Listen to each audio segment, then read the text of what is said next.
Right, so we're just taking these staples out. There's two on the top and two on the bottom to take them out. So they probably put those together during the manufacturing process, then put them in the oven to heat up, to seal. So I took those out first. You can see the sealant there. Not very good, the sealant there. So the one's in the oven now, and we'll see how it goes. So I've got the timer on.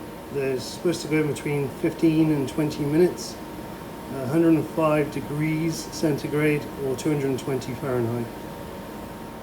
It's tough to take apart, but you can do it with heat. That's one down, one to go. So now I have them apart.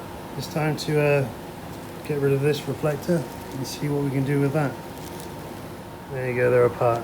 What I had to do was use a pair of pliers on this bit here, just to squeeze them together, and then they came out. And this one came out straight away. This little sucker at the end was kind of quite hard to get in there, and get out of there. And that's the thing I'm going to remove is this, so I want to remake that, or spray it or something.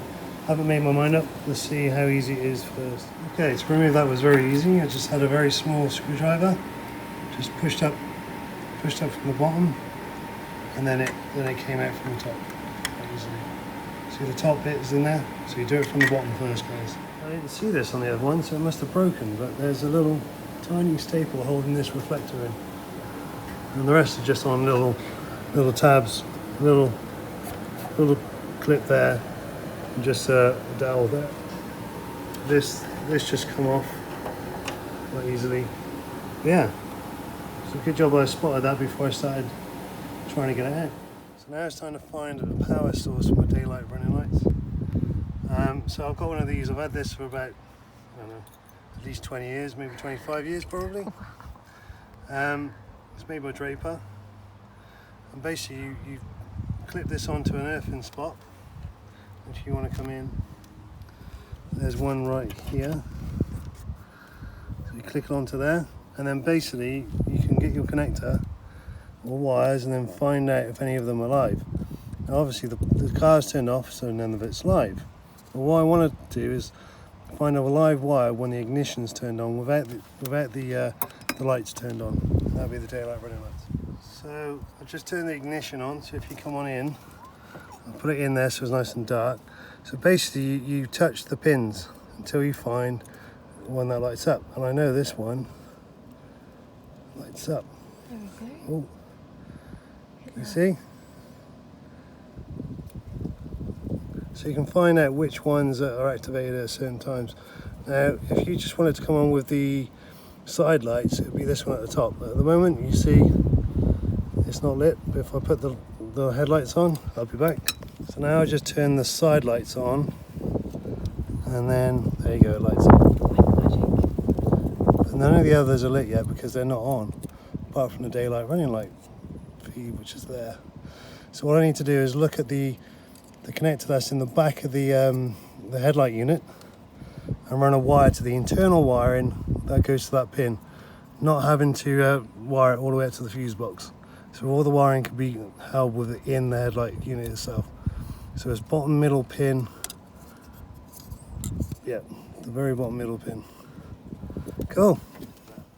Like I said, I need to wire to this bottom middle pin there for the daylight running lights.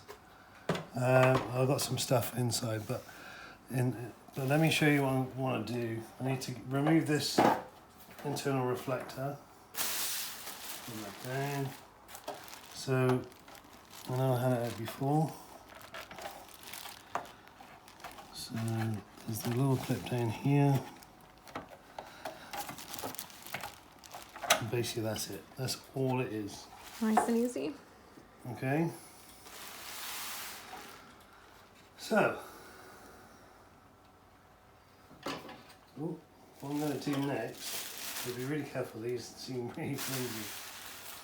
What I've got to do is use masking tape and a scalpel to mask off the bits I don't want to paint. So the bits I'm thinking of painting all the internal bits apart from these nice little chrome lines. I'm going to keep those and keep the chrome rings. Everything else is getting sprayed satin black. And then what I'll do with this, this will all get sprayed satin black as well. So it's good that they come away, because that's going to be really easy. I just have to mask off on the inside there and spray the rest. It's going to be quite easy. So now the meticulous task of basically, I'll show you one. I'm going to run the masking tape in there.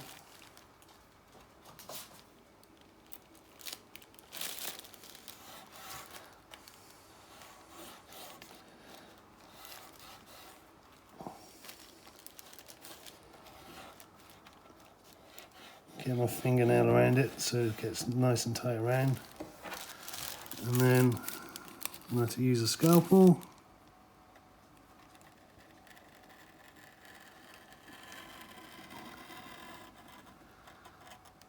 Cut along the line.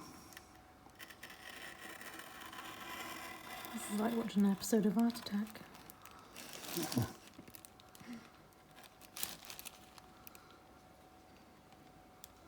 Right, I'm hoping I got that all the way. Just going to cut the back off.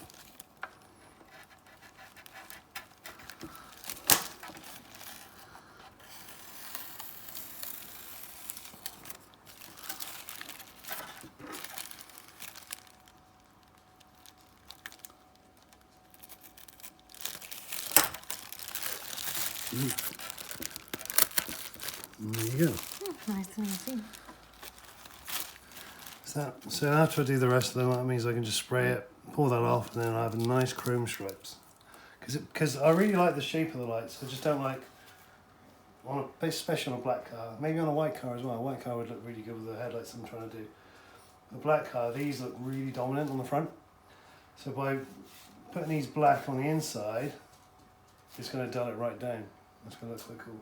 But it's not going to affect the usability of the lights. That's not what I want to go for, because I know originally I went for a tinted wrap on these fronts, and they put a little bit of tint on half of it, but I could see on the wall inside the workshop the light was just cut off, and I want to be able to see at night. So that's why I've chose to do this. It's taken me about 1.5 years to get here, but they're going to be nice and black, but they're going to work just as well as they did before, because that projector doesn't really use this. Right, the light's still going to come out there as it did before. I'm not going to change anything in this reflector here.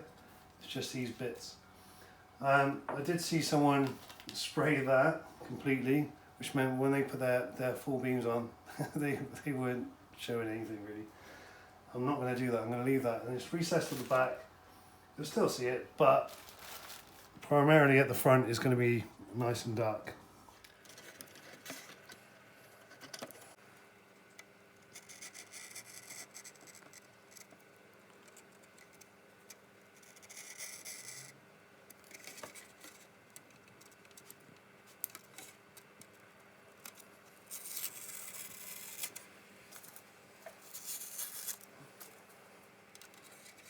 So I did mask this up. It was a pain in the ass, but I think I'm going to actually try removing it. It's going to make it easier.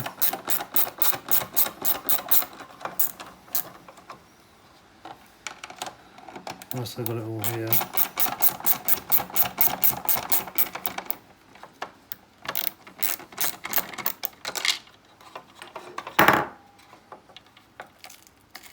Yeah, that's easy. So with this out, it'll make it a lot easier to mask in this area. And basically behind here is the reflector, which I want to keep. This bit, don't really need it. And when you're looking at the headlight, you actually see that part.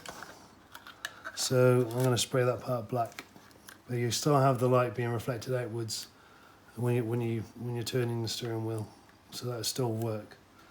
So that bit's not really needed. One thing I did have to mask up, because this doesn't come out, so I had to mask off that hole, and behind there is where the side lights are. a little reflector inside, which I don't want to spray, but I'll spray the rest.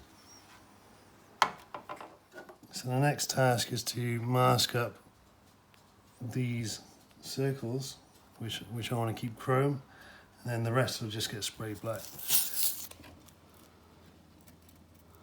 Much easier with a new blade.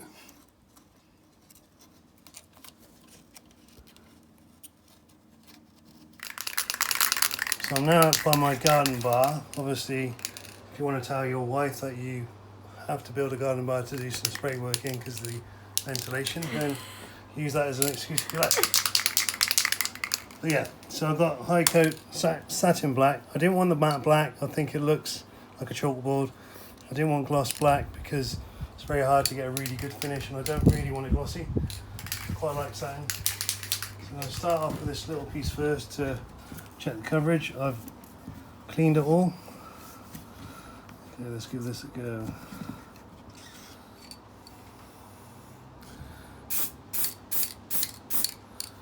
Okay, first coat.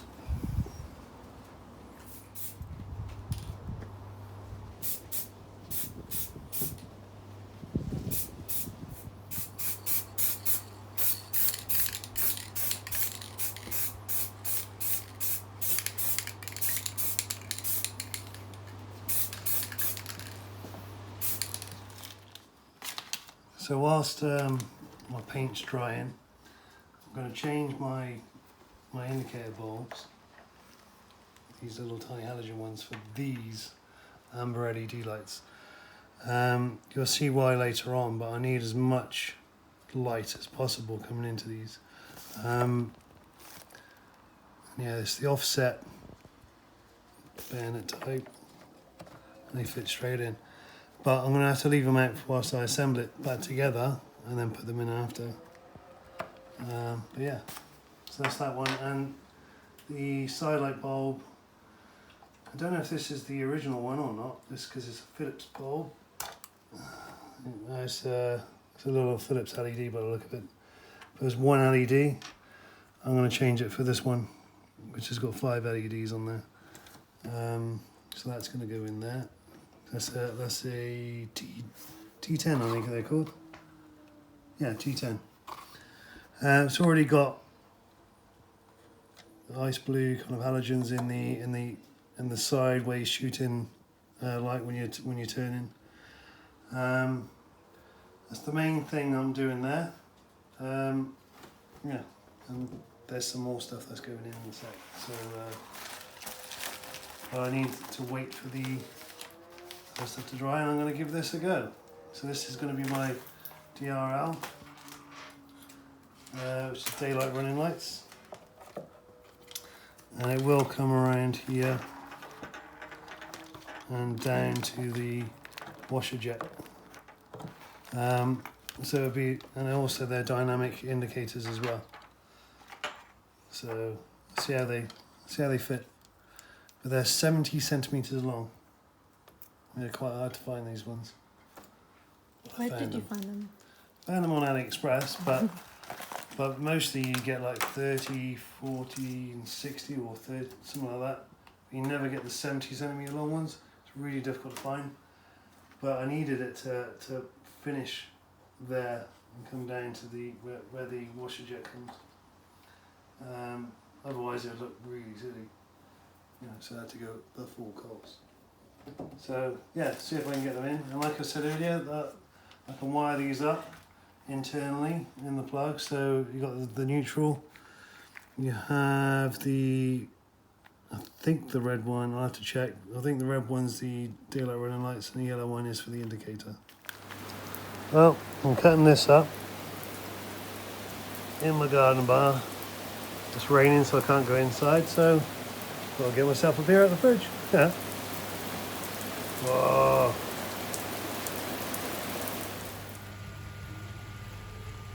He's out in the bar working in the pissing rain. It's really bad outside. That's what I'm doing here. I'm looking at.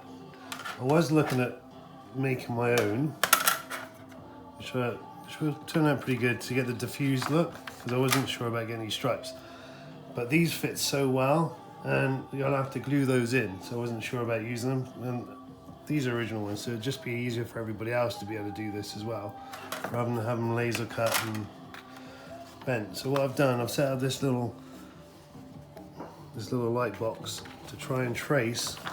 So obviously here, the reflector area kind of cuts off early, so I need to figure out where to put, well, you'll see what I'm trying to do in a sec. But so I'm kind of tracing the outside of it and going along with the line up until that point, and I've went right to the corner, then went along with these lines going across, and then I'll show you what I'm trying to do. That was fiddly. I needed Helen's help with that. Very fiddly. Yeah. So what I'm thinking of doing, if that was the line, I'm gonna take that straight across.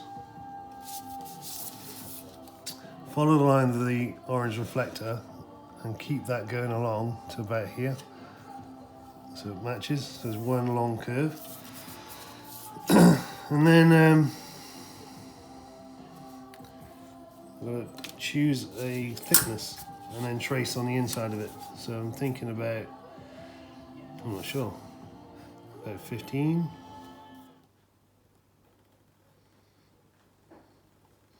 Nice sharp blade is good for this. Make sure you got a scalpel and a cutting mat. Makes it a lot easier. If you try and do it on a wooden table or something, then your blade will cut into the wood and go with a wood grain and take you off course. So make sure you use a cutting mat. They're only a couple of quid.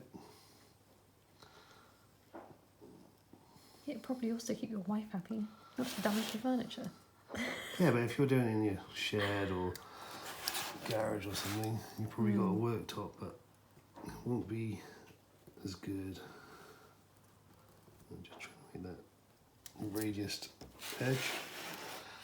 I'm going to do the same here.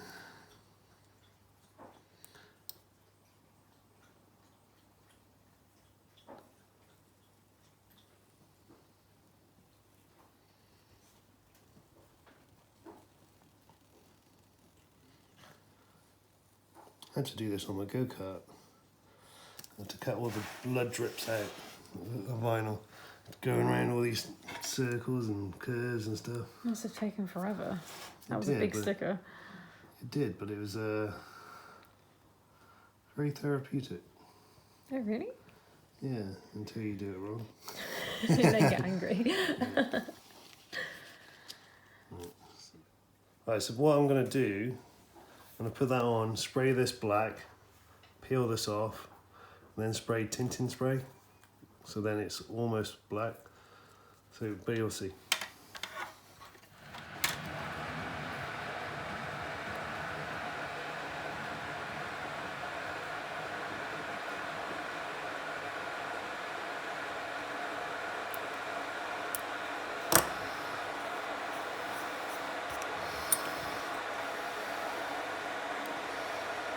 Cool. So I'm just giving them a quick clean again with alcohol just before I spray them. But they're all masked up. They've got the, as you can see, got that shape on there, and I've designed the two little ones to go on here. So these will be at the bottom of this. That'll be the other one. So allow two little lines to come out of light. I'm going to go spray those now. So one thing I've also masked up with these three bits inside is these are the bits that go into the main headlight, and it gives like three little amber lines. Obviously I want to keep those. So I've masked those so I can tint them rather than spraying them black. So what I'm doing is spraying these completely black. I'll pull this off, then I'll tint it after. I did actually do some tests for which way around to do it, because I thought it'd be tinted first, mask it, and then spray it black, but it didn't look right. So spraying it black, pulling the mask off, then tinting it, you had a much better finish. So as always, what I do before I spray, I warm it up. It helps it adhere to it properly. I think when you, there's a spider. Just think when you have your car sprayed, they stick it in lemon, right? And spray it. Helps get a better finish without runs.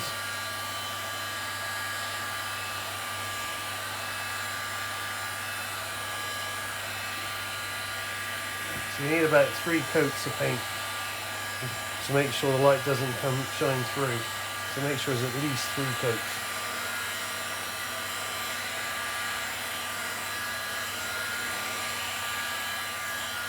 And make sure you get the edges as well. So we have to move these around in between coats to get the edges.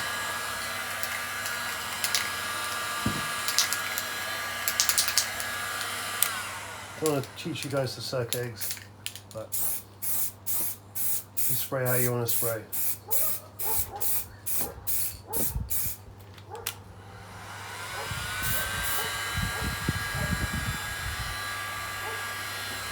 Okay. Right, so I've put about 4 or 5 coats on there. Sorry, I don't know that one. Alexa doesn't know that though. But I'm just taking this off now before it completely dries.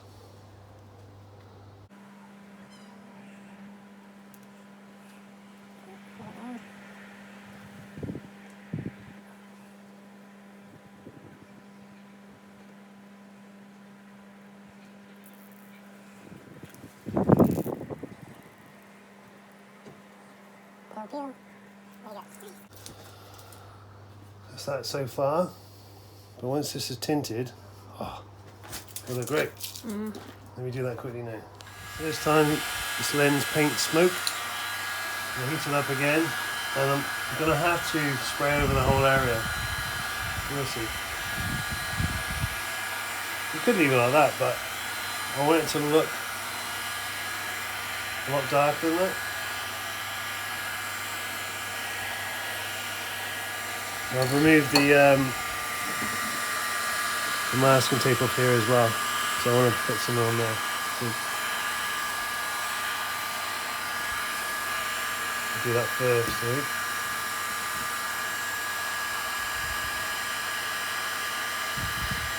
And that.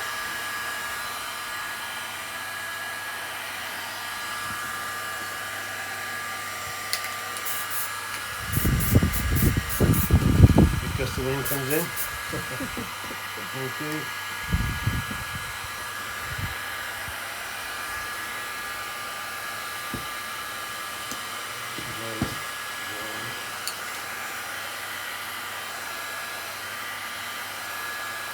This just does change the paint finish slightly. That's the effect I want.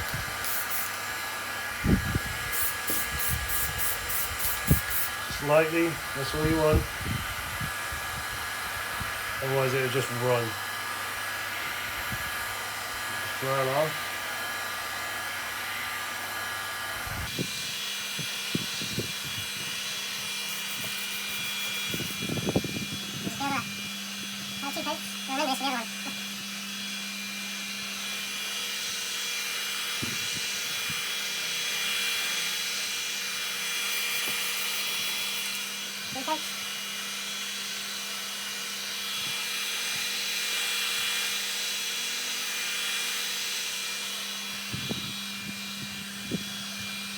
I've got some really bright LEDs to make sure they flash through the smoke. I don't want any MOT babies on my hands. I'm just going to do the inside again. I think I'll leave it there.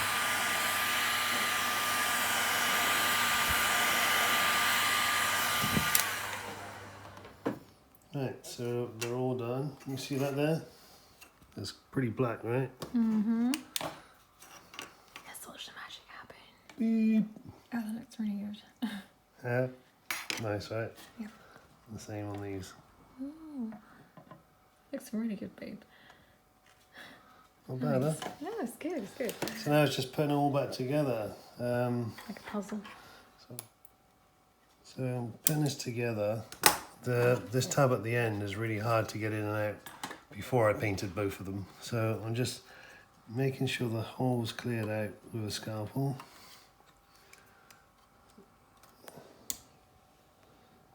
So I want to be able to get it in there relatively easy. Otherwise I could end up scratching the paint.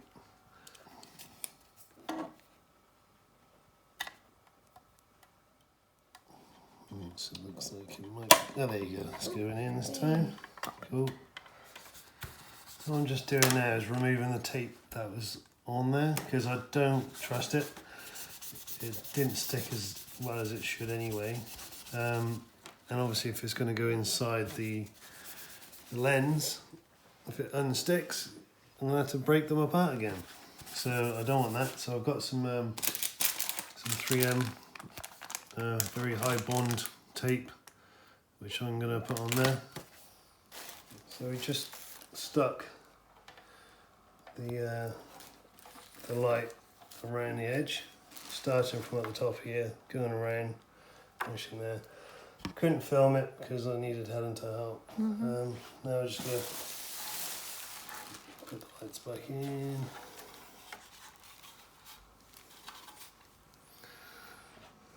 Right. So that right down here, well, you'll see this when you take them off. That's got a line on there.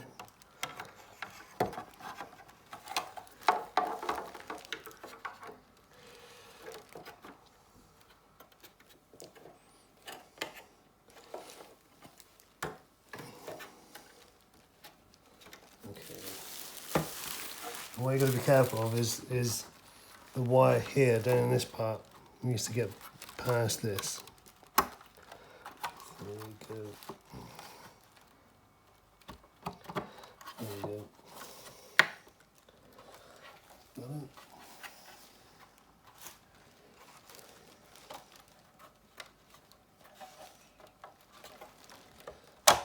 And that will go there.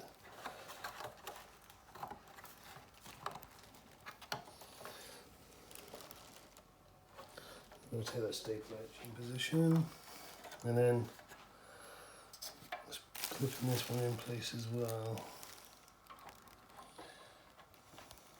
That'll be it.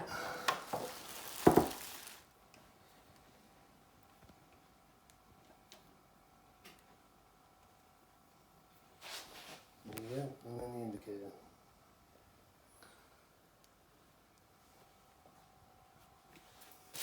It looks so good.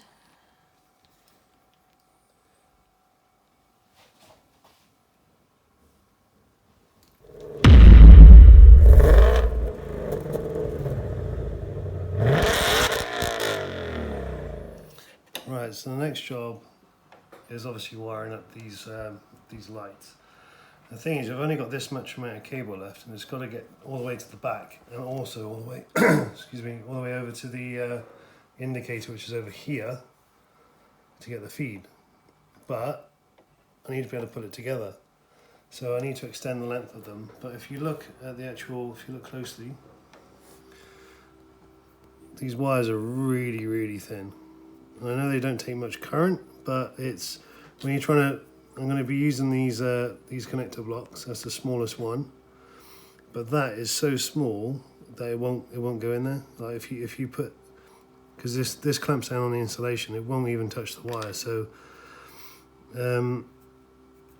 I've got some extra wire, which is 22 gauge. You can see the difference in thickness. This is I don't know if you can see that very well. So this will work on this wire. So what I've got to do is extend them by soldering these two together, and then I can use these connector blocks onto the wiring that's already in the headlight, because the wiring on the headlights are significantly bigger than that.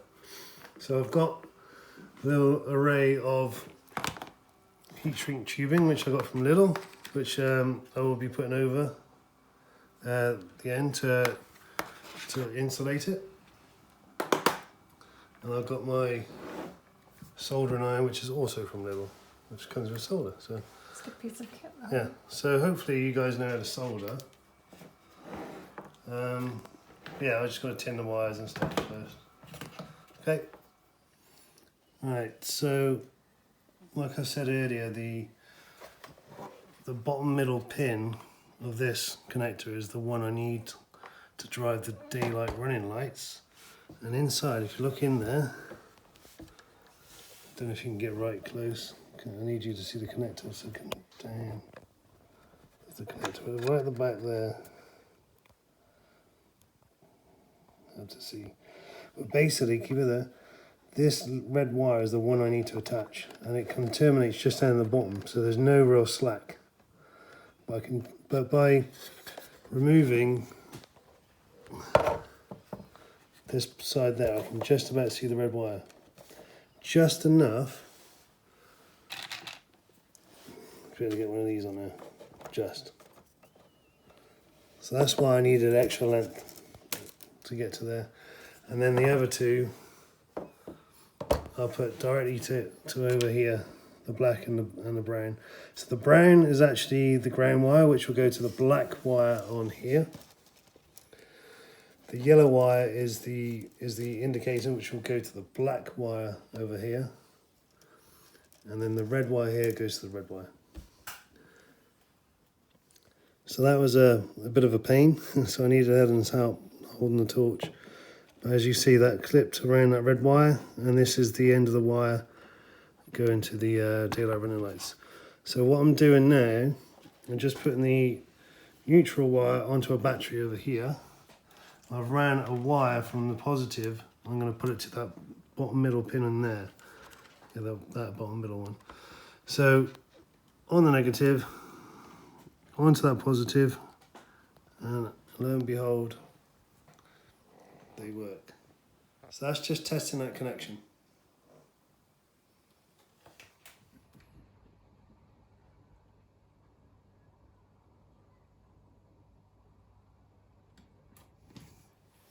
So we just did some testing, and when it's hooked up to either the LED or a normal bulb, there's not enough power coming through to light the indicators in there properly.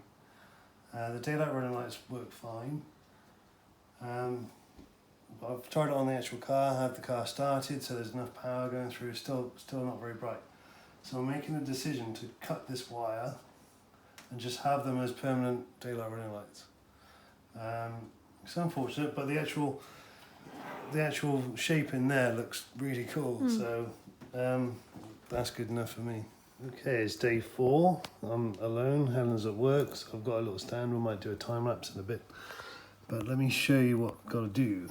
So they're kind of ready to go back together, but first, here's the permaseal that it was done with. So you're right. So lights out there that can be done with a heat gun have been done with Butyl, which obviously with a heat gun it kind of stretches apart like stringy cheese.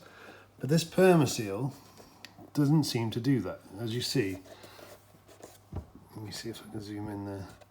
This is the inside, and there's the outside. So the lens has been pushed into it. Hasn't really lost its consistency at all. But to reseal it, because obviously it's a perfect fit, that's why they were hard to open. And down this end,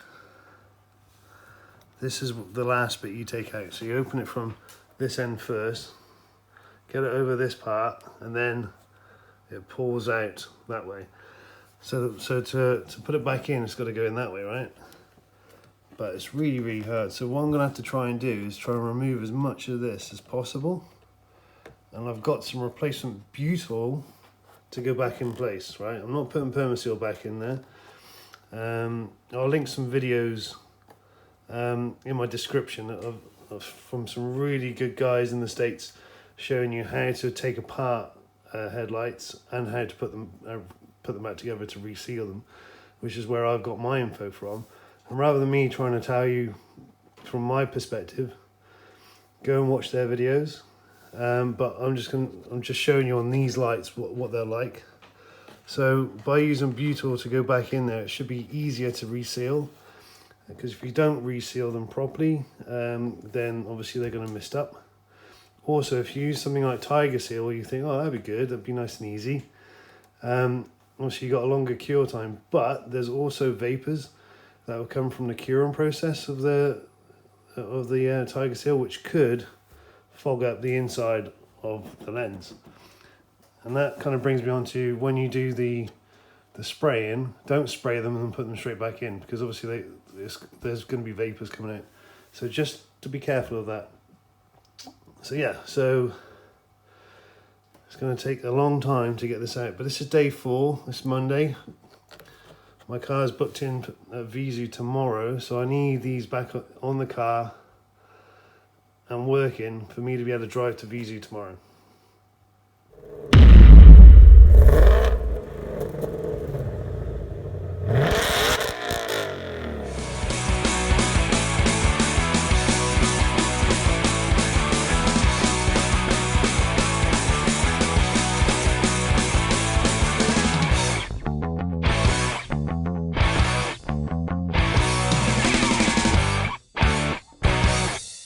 So now I've taken out the permaseal that I needed to, I think anyway. I've got this, which is the new Butyl. So this is going to replace it. This is going to be the sealant. So this is already really flexible, which is good, where the other stuff's like really quite rubbery and hard, like. Which is why this stuff is easier to come undone with a heat gun. And the other stuff isn't. That's why you have to have it in an oven, because it cools down pretty quick. So what I'm going to do now is put this in the oven at 105 degrees or 220 Fahrenheit,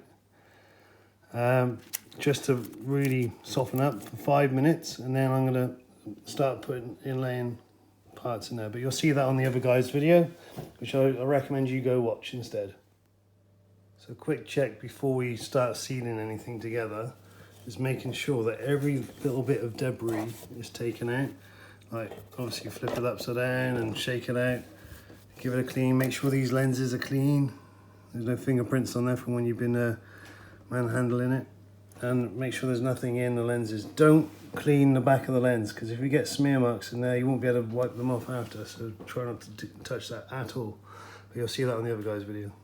Obviously when you start cleaning the lens, making sure you use a nice soft microfiber cloth or a lens cloth of some type. Again, just give it a wipe. Don't use solvents and stuff. That's it. Guys, don't forget to spray these, otherwise they'll be chrome. Look pretty good, aren't they? Not too bad at all. There's a couple of imperfections, but I think that's just the name of the game. But a couple of little bits of FOD still in there. Couldn't find it. Never had an air blower to do it. But 4 days it's taken me, so it's a mission to do, and that's why I did it over a weekend and took the time off. It's now 7 o'clock on a Monday evening. This is booked in to go to the Visu tomorrow morning. I have to be there at 9 o'clock, so I had to make sure these were on. Would I do it for someone else? Probably not. It's way too much work. Would you do it for me? No. Really? But for your own car, why not do it? But there is a guy on the Jag page that was doing them for 500 quid on plug and play, and you know, part exchange your old lights, which is pretty good deal. If you got 500 quid, let him do them for sure. But if not, go through all the other YouTube videos that I learned from. I'll put the links in my description.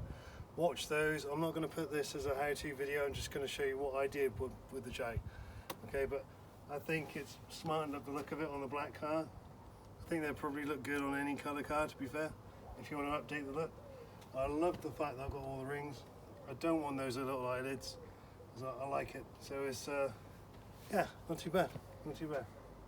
I think they'd suit my car, being purple. The black would look your nice. car. No, I mean, you doing my lights black. No, I quite like yours the way they are. Anyway, next video is the splitter, the charge cooler pump, and bottom pulley, and a 640-ish, 650 brake horsepower map with Visu. So check out all my other videos. Check out the ones that are coming up.